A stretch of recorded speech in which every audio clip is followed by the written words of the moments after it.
Assalamualaikum warahmatullahi wabarakatuh. Perkenalkan, nama saya Muhammad Herwidianto dari kelas 11 IPA 1. Saya di sini akan menjelaskan sedikit tentang Abdurrahman bin Auf. Abdurrahman bin Auf. Abdurrahman bin Auf adalah pria yang lahir 10 tahun setelah tahun gajah. Itu termasuk orang pertama yang mempercayai Nabi Muhammad lalu masuk Islam. Sebelum memeluk Islam, nama aslinya adalah Abdul Ka'bah atau Abdul Amr dalam riwayat lain. Kemudian setelah bergabung dengan kaum muslimin, Rasulullah SAW menggantinya dengan Abdurrahman. Sejarah mengenalnya sebagai sahabat Nabi paling kaya sekaligus dermawan. Pada suatu hari, setelah mendengar Rasulullah SAW berjuang dengan harta, Abdurrahman bergegas pulang dan kembali membawa 2.000 dinar dan berkata, "Wahai Rasulullah, aku mempunyai 4.000 dinar dan 2.000 dinar aku pinjamkan kepada Allah dan 2.000 dinar untuk keluargaku."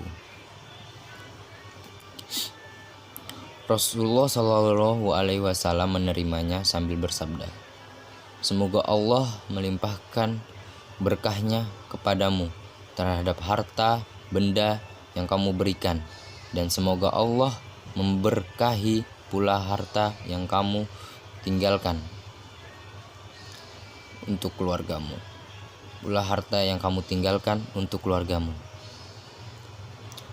Tatkala Rasulullah SAW mengumumkan biaya perang Tabuk, Abdurrahman pun bergegas menyerahkan 2.000 uqiyah emas.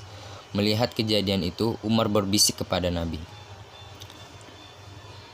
"Agaknya Abdurrahman berdosa, tidak menyisakan uang belanjanya sedikit pun untuk keluarganya."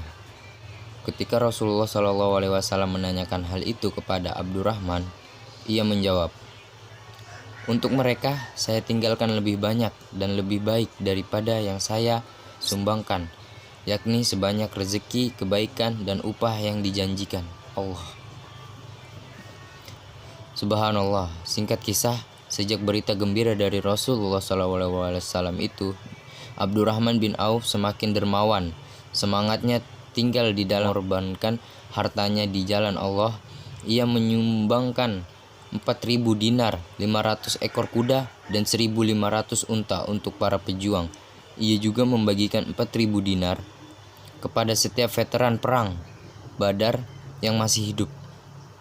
Itulah kisah inspiratif dari Abdurrahman bin Auf yang menggugah dan mencerahkan. Yang pasti, harta yang didermakan itu sedikit pun tidak mengurangi dari apa yang kita miliki. Justru sebaliknya, dapat menambah kesuburan harta. Setiap harta yang didermakan akan menjadi umpan untuk memperlancar rezeki, sebab Allah Subhanahu wa Ta'ala akan menggantinya dengan yang lebih baik. Sekian dari saya. Assalamualaikum warahmatullahi wabarakatuh.